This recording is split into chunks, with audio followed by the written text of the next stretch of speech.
नमस्कार। RRC news के हिंदी समाचार बुलेटिन में मैं मानसी आपका हार्दिक स्वागत करती हूं। सबसे पहले एक नजर आज के सुर्खियों पर।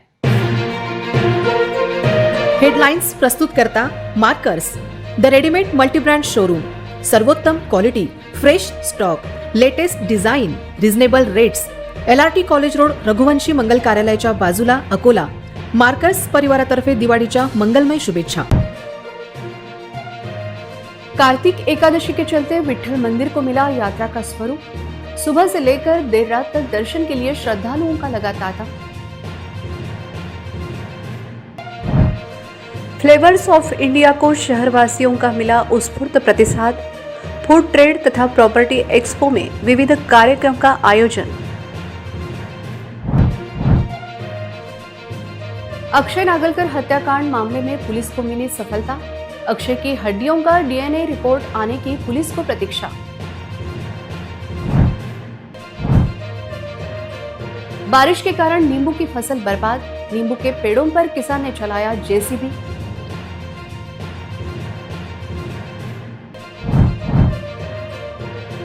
ठंड से बचाव के लिए शहर में लगी गर्म कपड़ों की दुकानें। बारिश के कारण नवंबर महीना लगने के बाद भी ठंड गायब। अब समाचार विस्तार से। कार्तिकी एकादशी पर पुराने शहर के विट्ठल मंदिर को यात्रा का स्वरूप प्राप्त हुआ था। सुबह से लेकर देर रात तक दर्शन हेतु यहां भक्तों का तांता लगा रहा। अत्यंत आकर्षक तरीके से श्री विट्ठल रुक्मिणी की मूर्ति को सजाया गया था। आषाढ़ी कार्तिकी के लिए भक्तजन एती, उसी प्रकार आज कार्तिकी एकादशी की पंढरपुर यात्रा है। लाखों वारकरी पंढरपुर में विठू माऊली के चरणों पर नतमस्तक होने हेतु पंढरपुर पहुंच चुके हैं। कार्तिकी एकादशी पर पंढरपुर में वारकरियों और श्रद्धालुओं की भीड़ उमड़ पड़ी है, क्योंकि नामदेव महाराज ने कहा है कि जेव्हा नव्हते चराचर तेव्हा होते पंढरपुर। इसलिए शहर के वारकरी और श्रद्धालु जो पंढरपुर नहीं जा सके, वे सुबह से ही पुराने शहर के प्राचीन विट्ठल रुक्मिणी मंदिर में दर्शन के लिए उमड़ पड़े। श्रद्धालुओं की भीड़ के कारण विट्ठल मंदिर को प्रति पंढरपुर का स्वरूप प्राप्त हुआ था। मंदिर में स्थापित श्री विट्ठल रुक्मिणी की मूर्ति को आकर्षक ढंग से सजाया गया था। उन्हें अर्पित पुष्पहार तथा तुलसी दल से विट्ठल रुक्मिणी का रूप को अत्यंत आकर्षक बन गया था। मंदिर प्रबंधन ने दर्शन के लिए आने वाले श्रद्धालुओं के लिए सुगम दर्शन की उचित व्यवस्था की थी। मंदिर प्रबंधन ने मंदिर परिसर में आए अनेक श्रद्धालुओं को साबूदाने की खिचड़ी वितरित की। मंदिर के बाहर माला, फूल, प्रसाद, खिलौने और घरेलू सामान की दुकानें लगी थी। बड़े विट्ठल मंदिर में सुबह से देर रात तक दर्शन के लिए श्रद्धालुओं का आना जाना लगा रहा। सुरक्षा की दृष्टि से मंदिर परिसर में पर्याप्त पुलिस बल तैनात किया गया था। अकोला शहर में 3 दिवसीय flavours of India food trend and property expo प्रदर्शनी सफल आयोजन किया गया। अकोला मिड टाउन के रोटरैक्ट क्लब की युवा और रचनात्मक टीम को व्यापार और उद्योग जगत के गणमान्य व्यक्तियों का समर्थन मिला। अकोला वासियों को देश के विभिन्न हिस्सों की खाद्य संस्कृति का स्वाद चखने का मौका मिला। विभिन्न कंपनियों ने भी इसमें भाग लिया। गोरक्षण रोड के पीछे मैदान में FOI नगरी में कई स्टॉल लगाए गए थे। पैगोडा शैली के स्टॉलों का डिजाइन बहुत ही सुंदर था। 31 अक्टूबर, 1 और 2 नवंबर के 3 दिन अकोला वासियों के लिए आनंदमय रहे। इसका आयोजन रोटरी इंटरनेशनल द्वारा प्रमुख प्रायोजकों और भागीदारों के सहयोग से किया गया था। इस एक्सपो के प्रायोजक SS खरोटे सुवर्णकार प्राइवेट लिमिटेड, सहयोगी प्रायोजक Khandelwal silvers, Banke Bihari infra solutions, Bhupathi developers और विट्ठल ऑयल गोरक्षण संस्था यह थे। खाद्य सहयोगी श्रीनिवास माखन चोर थे और कार्यक्रम सहयोगी ऑरा इवेंट्स एंड डेकोर थे। एक्सपो में प्रॉपर्टी और रियल एस्टेट, ऑटोमोबाइल, घरेलू उपकरण, भवन निर्माण सामग्री, houseware, kitchenware, lifestyle, fashion, interiors, गृहसज्जा, हाथकरघा, हस्तशिल्प के साथ साथ बैंकिंग और वित्त आदि के विभिन्न स्टॉल लगाए गए थे। तीनों दिन बॉलीवुड और सूफी संगीत सहित लाइव संगीत और सांस्कृतिक कार्यक्रमों की एक श्रृंखला आयोजित की गई। बच्चों के लिए किड्स जोन और सुबह नॉलेज कार्यशाला का आयोजन किया गया। हजारों शहरवासियों ने इसमें उत्साहपूर्वक भाग लिया। हमारे प्रतिनिधि द्वारा इन सभी नागरिकों की साथ संवाद किया गया। तब उन्होंने बार बार अकोला में इस तरह के इवेंट आयोजित होने चाहिए ऐसी मांग की। नमस्कार दर्शकों, मैं विक्रम। मी अँकर नेहा। हम दोनों आए हैं यहाँ पर टेस्ट ऑफ इंडिया यानी FOI एक्सपो 2025। VHB कॉलनीच्या भव्य दिव्य प्रणांगणामध्ये हा एक्सपो इथे ऑर्गनाईज झालेला आहे आणि विशेष म्हणजे काल याचं उद्घाटन झालेलं आहे आणि आज सॅटर्डे आणि संडे दोन मोठे दिवस तुमच्यापर्यंत जुळलेले आहेत आणि विशेष म्हणजे सुट्टीचे अवघे दिवस आहेत, त्यामुळे इथे व्हिजिट द्यायला मात्र विसरू नका। फूड ट्रेड एंड प्रॉपर्टी सब कुछ यहाँ पे एक्सपो में आपको देखने के लिए मिलने वाला है। अभी आप सोच रहे होंगे हिंदी मराठी सब मिक्स हो रहा है, क्या हो रहा है? तो ऐसा ही सारा मिक्स इसके अंदर भी आपको देखने के लिए मिलने वाला है। क्या क्या है ये हम दोनों आपको बताने वाले, चलिए हमारे साथ। चला तर मग जाणून घेऊया थोड्या जनतेच्या प्रतिक्रिया। पहिली गोष्ट तर मी खूप खूप धन्यवाद अकोलाकरांचा आणि FOI त्यांनी बोलवलं आहे। असं एक्झिबिशन मी फर्स्ट टाइम फूड रिलेटेड बघतोय जे एवढ्या ह्यूज लेवलवर होत आहे आणि अकोल्यात मी नेहमी परफॉर्म करायला येतो तसं, आणि अकोलेकरांनी जे प्रेम मला नेहमी दिलेलं आहे ते प्रेम आताही दिसत आहे। माझं काम आहे गाणं आणि दुसरी गोष्ट अशी आहे की लाईक मी फक्त मनापासून गातो, लोकांसाठी गातो आणि लोकांकडून जे प्रेम भेटलं आहे स्पेशली अकोलेकरांकडून म्हणजे मी एक्सप्रेस नाही करू शकत, कारण की they just love me, I can say they just love me and मी त्यासाठी खूप ग्रेटफुल आहे की देवानी संधी दिलेली आहे, अकोलेकरांनी संधी दिली आहे। तर खूप खूप धन्यवाद अकोलेकरांचं, FOIचं, औरा इव्हेंट्सचं, सगळ्यांचं। आमच्या RRCनी पण याची दखल घेतली आहे बरं, त्याच्यामुळे मी आज तुमच्याशी बोलते आणि खूप मोठ्या सिंगर्सला जोडण्याची मला भेटण्याची खूप उत्सुकता आणि मी शेवटी भेटले। बरं आमच्या सगळी जनता तुम्हाला बघताय, तुम्ही काय त्यांना सांगाल की एक्सपो बद्दल तुम्हाला जेवढंही आत्तापर्यंत तुम्ही बघताय पण आणखी काही जनता इथे आलेलीच नाहीये? मला असं वाटतं पर्टिक्युलरली की काल तरी थोडा पाऊस होता, पण आज शनिवार आहे, उद्या रविवार आहे, 2 दिवसाचा एक्सपो उरलेला आहे, वीकेंड आहे आणि इथे खाण्याची जी प्रचंड गर्दी झालेली आहे आणि मी जेवढं बघतोय इथे प्रत्येक स्टॉलवर इतकी व्हेरायटी आहे खाण्याबद्दल। I am also big foodie आणि मी म्हणजे like after performance I am really excited की मी ऑलमोस्ट आय ट्राय की सगळं मला चाखायचं आहे। सो मला असं वाटतं की अकोलेकरांनी ही संधी न दवडता नक्की या, तुम्ही आता येऊ शकता, कारण की 10 ते 11 पर्यंत हे चालू राहील रात्री। आमचा लाईव्ह बँड पण सुरू आहे सध्या, तर तुम्ही खाण्यासोबत म्युझिकचा पण आस्वाद घेऊ शकता। तर मी नक्की म्हणेन की आजही या आणि उद्या पण प्रचंड गर्दी करा, कारण की इथे उद्या पण लाईव्ह म्युझिक आहे। सो मला असं वाटतं की ही एक ते म्हणतात ना खाणं आणि गाणं एकत्र आलेलं आहे, तर ही सुवर्ण संधी अकोल्यात आलेली आहे। गाण्यासोबत खाण्याचा आनंद काही वेगळाच आहे आणि असेच काही खवय्ये आपल्यासोबत जुडलेले आहे, बघूया त्यांचा आनंद।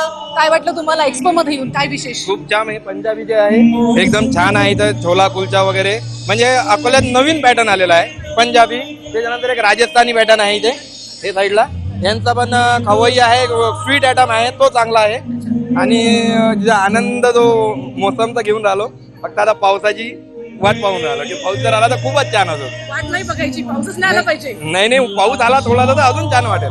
काय पुढची टेस्ट तुम्हाला कुठली आवडली? छान आहे, आम्ही छोले कुलचे ट्राय केलेले आता, अजून बरंच ट्राय करायचं राहिलं आहे। म्हणजे ही पहिलीच पहिलीच डिश आहे। इथे येऊन तुम्हाला कसं वाटलं?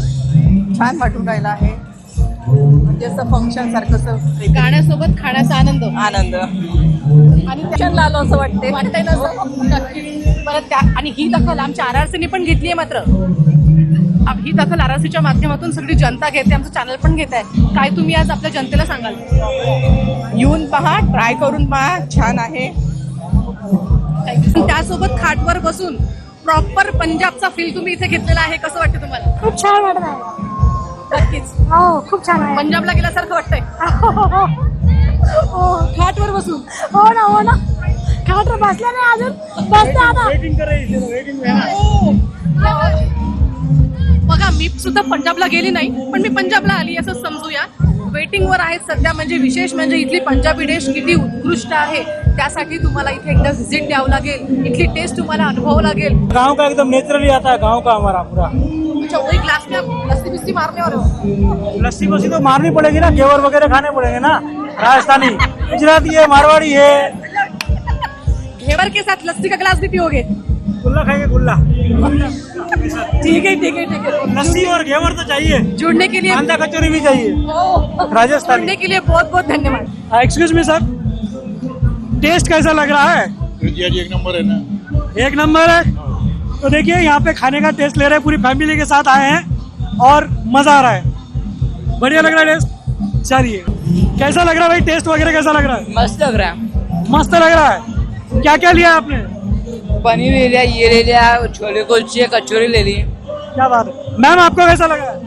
बहुत अच्छी टेस्ट है, अच्छा, जो म्यूजिक चल रहा है उसका मजा आ रहा है? बहुत ही बढ़िया, एकदम मस्त। कैसा लग रहा है सर एग्जीबिशन में यहाँ पे? कुछ तो अकोला में एटलीस्ट हो रहा है कम से कम, है कि नहीं? पर अकोला में क्या है और कुछ, एटलीस्ट बच्चों के साथ में घूम सकते हैं, कुछ एंजॉय कर सकते हैं, कुछ खा सकते हैं, कुछ नया देख सकते हैं। अकोला में सब कुछ है, जो बिग बड़े सिटीज में होता है तो अकोला में भी है। तो यहाँ पे इस एग्जीबिशन की क्या खासियत लगी आपको, या कौन सी चीज अच्छी लगी? सभी एक जगह पर है, तुम फ्यूचर प्लान कर सकते हो यहाँ बैठ के, तुम अपना, है ना, सपने भी देख सकते हो, सपने सच होते हुए भी देख सकते हो यहाँ पर। क्या बात है जी, चल, थैंक यू। देखिए, प्रेजेंट को एंजॉय कर सकते हैं और फ्यूचर को प्लान कर सकते हैं, और क्या चाहिए। अकोला पुलिस को अक्षय नागलकर हत्याकांड में बड़ी कामयाबी मिली है। 9 आरोपियों को गिरफ्तार किया गया है। इतना ही नहीं, पुलिस ने यह भी बताया है कि अक्षय की हड्डियों के टुकड़े जब्त कर लिए गए हैं। आइए देखें आरआरसी की एक्सक्लूसिव रिपोर्ट।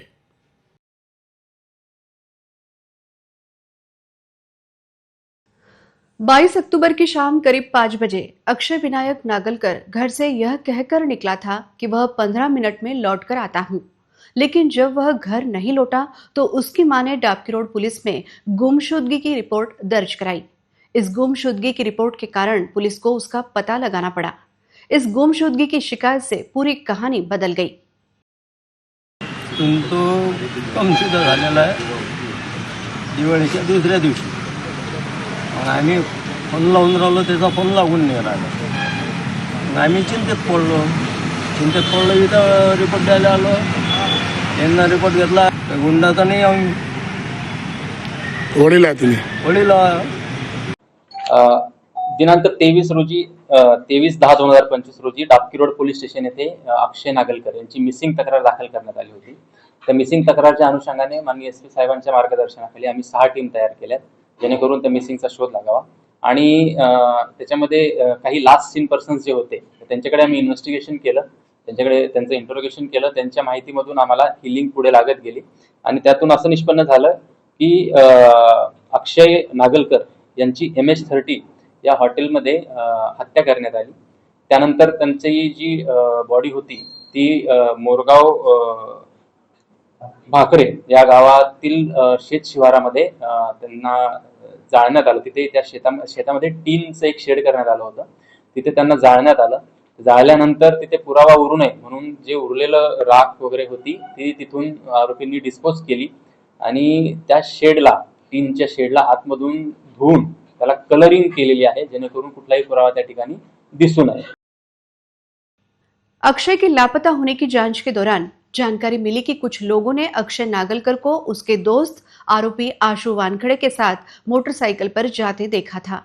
चंदू बोरकर ने अपने साथियों की मदद से मृतक अक्षय नागलकर को भौरत के समीप होटल MH30 में बुलाया और उसकी हत्या कर दी। इस सूचना के आधार पर मृतक अक्षय नागलकर की हत्या में शामिल संदिग्ध आरोपियों को गिरफ्तार करने के लिए स्थानीय अपराध शाखा की 4 टीमें, SDPO सिटी डिवीजन की 2 टीमें और पुलिस स्टेशन डाबकी रोड की 2 टीमें गठित की गई। साजिश के मुख्य सूत्रधार और मुख्य आरोपी चंद्रकांत बोरकर, आशु वानखड़े, श्री कृष्ण भाकरे, अशोक भाकरे को हिरासत में लेकर पूछताछ की गई, लेकिन उन्होंने विरोधाभासी जवाब दिए।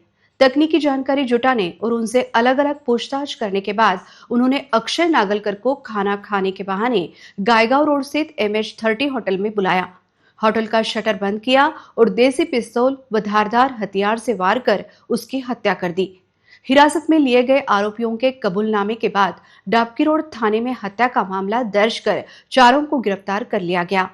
स्थानीय अपराध शाखा की टीम ने बाकी आरोपियों में से रोहित पराते और अमोल उन्हाले को अहिल्यानगर से गिरफ्तार किया, आकाश शिंदे को भूसावल से, नारायण मिश्रे को बालापुर से और शिवा मालिक को बैतूल मध्य प्रदेश से गिरफ्तार किया।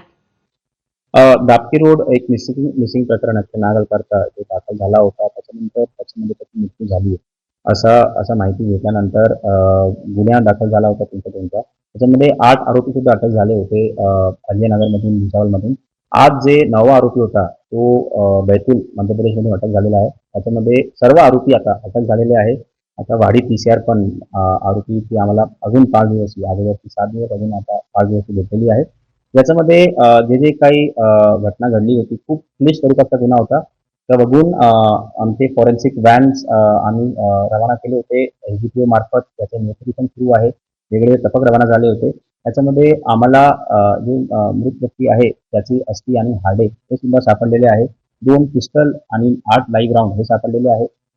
एक आमचा एक 4 व्हीलर गुन्ह्यामध्ये जी व्यापार झाली होती, 3 मोटरसायकल हे आमचं रिकव्हरी झालेली आहे. तर पुरावे गोळा करण्यासाठी आमची आता रिकव्हरी झालेली आहे. जेणेकरून दोषारोपीमध्ये आम्हाला मदत भेटतील आणि अजून याच्यामध्ये जे काही रिकव्हरी होतील आणि टेक्निकल जे काही आमचा इन्व्हेस्टिगेशन असणार आहे, कारण की आता प्राथमिक इन्व्हेस्टिगेशन झालेलं आहे आणि हे जे आम्हाला जी अस्थिया भेटलेली आहे त्याच्या आम्ही फॉरेन्सिक डिटेलिंग आणि फॉरेन्सिक मॅचिंग सुद्धा आम्ही डीएनए मॅचिंग, डीएनए टेस्टिंग हे सुद्धा आम्ही करणार आहोत. तर हे इन्व्हेस्टिगेशन अत्यंत प्रोफेशनल रित्याने ही साक्ष्याचा व्यापार सुद्धा आम्ही करत आहे.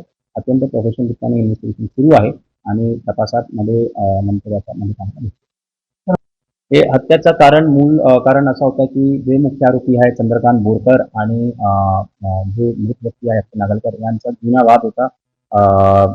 अक्षय नागलकरचा भाऊचा एन्क्वायरी झाला होता. तर याबाबत त्यांना आक्रोश होता की चंद्रकांत बोरकर मुळे हे झालेलं आहे, त्यांनी तक्रार दिली आहे त्यामुळे झालेलं आहे. तर यांचा जुना वाद मुळे त्याचा कट रचण्यात आला आणि याच्यामध्ये जे काही सर्व आरोपी आहेत ते सर्व आता अटक झाले हैं। सभी आरोपी गिरफ्तार होने के बाद इस पूरे हत्याकांड का खुलासा हुआ। किस तरह मृतक की लाश को जलाकर नदी में फेंका गया, सभी आरोपियों की अलग अलग जांच की गई।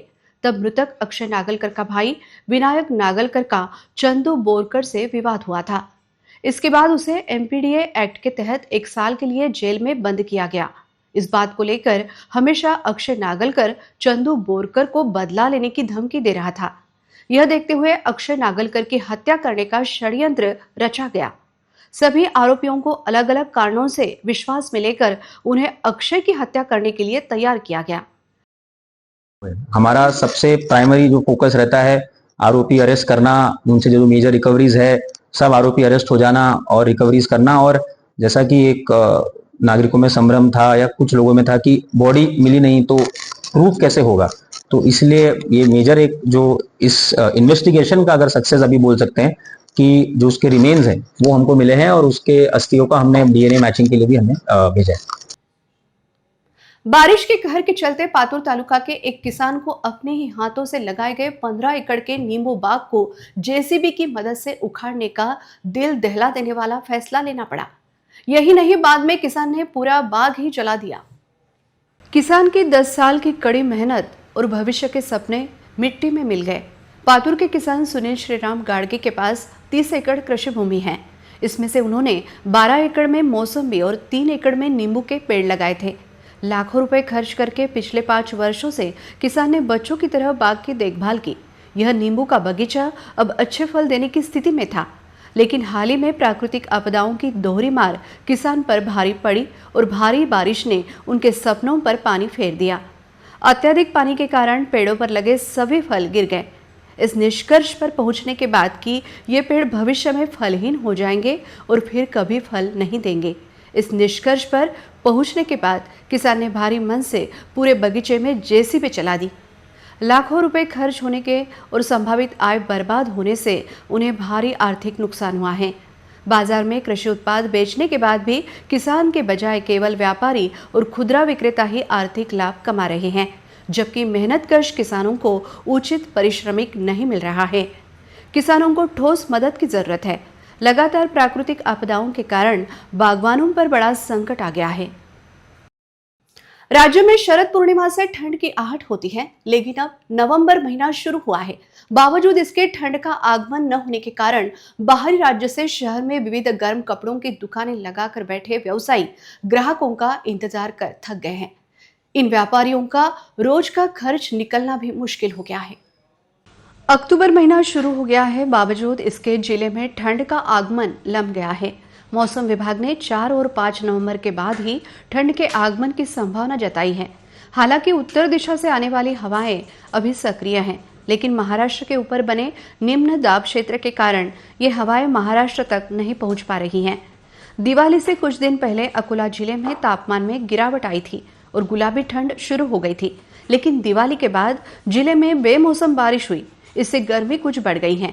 जिले में अभी भी बारिश का असर है और कुछ दिनों तक बादल छाए रह सकते हैं, इसलिए ठंड के आगमन में देरी हो रही है। आमतौर पर राज्य में कोजागिरी पूर्णिमा से ही ठंड का आगमन शुरू हो जाता है, लेकिन इस साल बारिश थमने का नाम नहीं ले रही है, इसलिए ठंड का असर कम दिखाई दे रहा है। ठंड की देरी से रबी सीजन की गेहूं और चने की फसलों पर असर पड़ सकता है। हर साल की तरह इस साल भी शहर में एसीसी क्रिकेट क्लब मैदान, भाटे क्लब मैदान के सामने और अन्य जगहों पर तिब्बती, मणिपुरी और स्थानीय व्यापारियों ने स्वेटर, शॉल, मफलर और दस्ताने जैसे गर्म कपड़ों की दुकानें लगा रखी हैं। हर साल ठंड के मौसम में इन व्यापारियों की अच्छी कमाई होती है, लेकिन इस साल ठंड गायब होने से गर्म कपड़ों की दुकानों पर ग्राहक फटक नहीं रहे हैं। इस कारण व्यापारियों की मुश्किलें बढ़ गई हैं। इन व्यापारियों का परिवहन तथा लागत का खर्चा, दुकानों और नगर निगम का किराया, कर्मचारियों का वेतन और यहाँ तक कि दैनिक खर्च भी निकलना मुश्किल हो गया है। इस साल ठंड से बचाव के लिए दुकानों में आकर्षक ऊनी कपड़ों की रेंज उपलब्ध है, लेकिन ठंड गायब होने से ग्राहक इन कपड़ों को नहीं खरीद रहे हैं। इसलिए ये विक्रेता दुविधा में हैं कि अपना रोज का खर्चा कैसे चलाएं। यह देखते हुए यह सभी विक्रेता ठंड का आगमन कब होता है, इसकी बड़ी आतुरता से राह देख रहे हैं। क्या आप त्वचा व बालों के विकार से परेशान हो गए हैं? आपने महंगी दवाइयां व महंगे स्किन स्पेशलिस्ट के पास उपचार करने के बाद भी अगर आपको कुछ फर्क ना पड़ रहा हो, तो एक बार आप Tvak Ayurvedic skin and hair Ayurvedic clinic को भेंट दें। ऐसा आह्वान अस्पताल के ग्रैंड ओपनिंग पर मान्यवर अतिथियों द्वारा किया गया। एलोपैथी के दुष्परिणामों को देखते हुए फिर एक बार नागरिक भारत की प्राचीन आयुर्वेदिक थेरेपी पर विश्वास रख रहे हैं। आयुर्वेदिक दवाइयों पर प्रगतिशील देश की जनता भी अब विश्वास रख रही है। धीरे धीरे सभी को आयुर्वेद का महत्व मालूम पड़ रहा है। इस भागा दौड़ी भरे जीवन में सभी तनाव से ग्रस्त है, जिसके चलते विविध बीमारियों का सामना नागरिकों को करना पड़ता है। नागरिकों को इन सभी बीमारियों से निजात दिलाने के लिए शहर के गोरक्षण रोड स्थित देवी प्लाजा कॉम्प्लेक्स एक्वीरा ग्राउंड के सामने डॉक्टर हेमा भेले द्वारा त्वक आयुर्वेदा आयुर्वेदिक सुपर स्पेशलिटी अस्पताल का ओपनिंग किया गया। अस्पताल का उद्घाटन राज्य में ही नहीं बल्कि पूरे देश विदेश में प्रसिद्ध आयुर्वेदिक तज्ञ डॉक्टर शिवानंद पाटिल के शुभ हाथों किया गया। इस अवसर पर डॉक्टर नितिन धनोकार तथा डॉक्टर अंजलि धनोकार प्रमुखता से उपस्थित थे। डॉक्टर शिवानंद पाटिल के हाथों रिबन काटकर तथा दीप प्रज्वलन व भगवान धन्वंतरी का पूजन कर अस्पताल का उद्घाटन किया गया। इस पूरे अस्पताल को आकर्षक तरीके से सजाया गया था। डॉक्टर हेमा भेले को बधाई देने तथा उनके हाथों मरीजों की उत्कृष्ट सेवा हो, इस उद्देश्य को लेकर उनसे मिलने व बधाइयां देने बड़ी संख्या में परिचित रिश्तेदार तथा मित्रगण उपस्थित थे।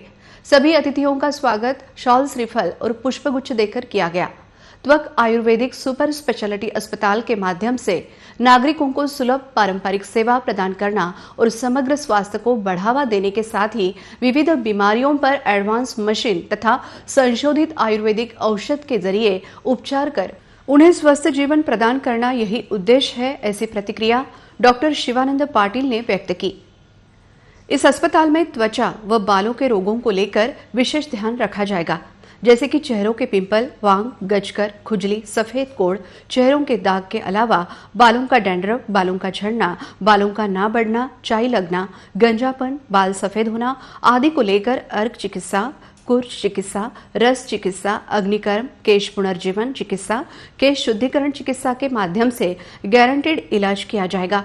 अधिक जानकारी के लिए मेरी जे 9404440687 पर संपर्क करें।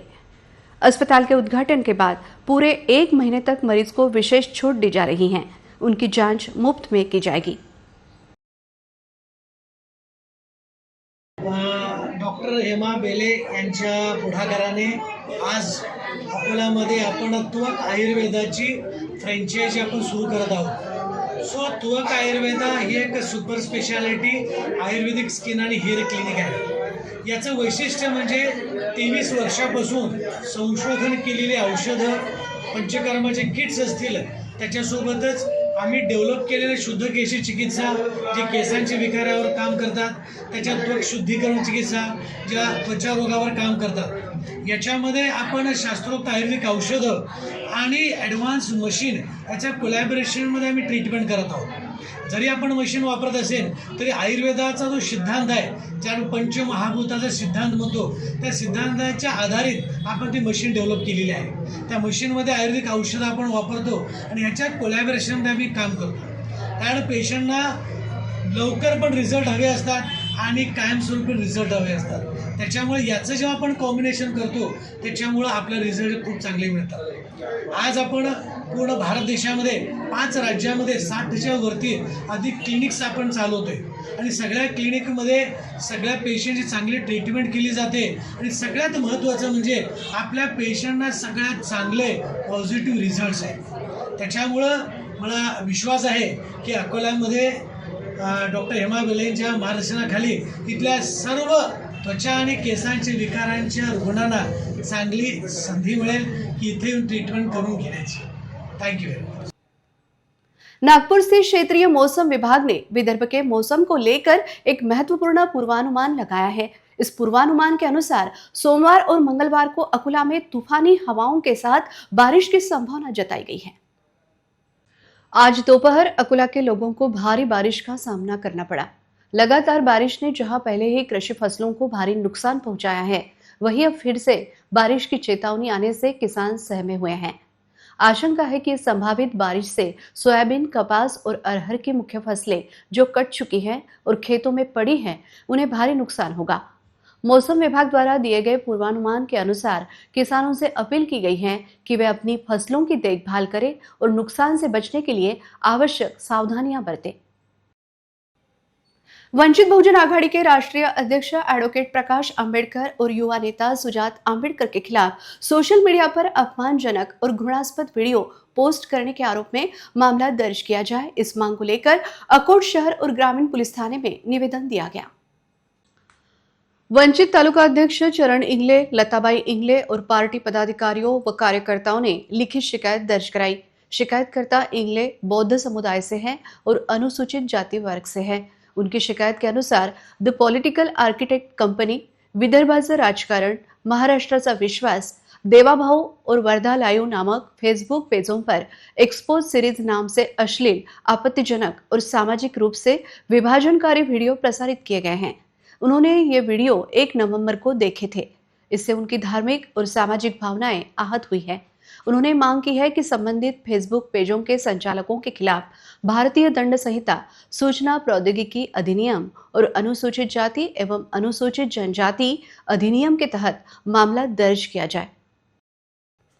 राजस्थान के प्रसिद्ध खाटू श्याम बाबा के जन्मोत्सव के अवसर पर मूर्तिजापुर शहर में भव्य दिव्य निशान यात्रा का आयोजन किया गया. इस यात्रा के दौरान भक्ति और उत्साह का अद्भुत संगम देखने को मिला और शहर में विभिन्न स्थानों पर इस यात्रा का उत्साहपूर्ण स्वागत किया गया.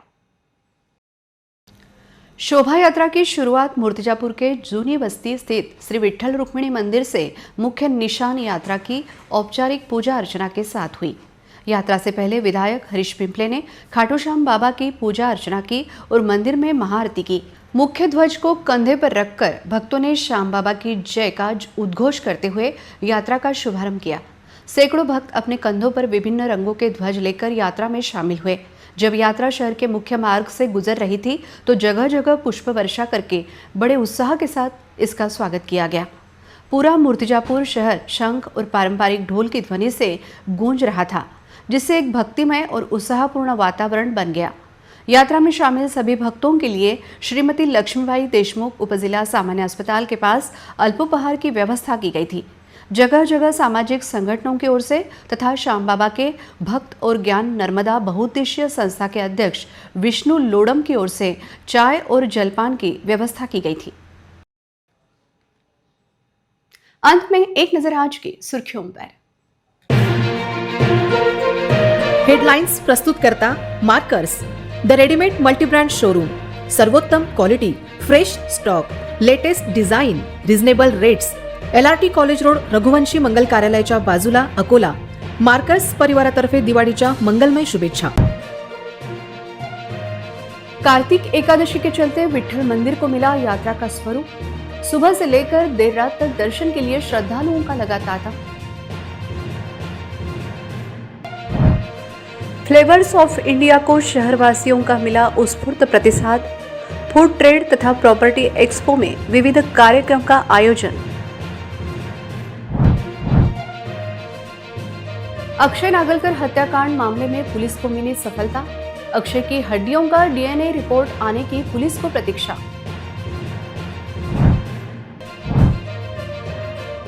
बारिश के कारण नींबू की फसल बर्बाद, नींबू के पेड़ों पर किसान ने चलाया जेसीबी।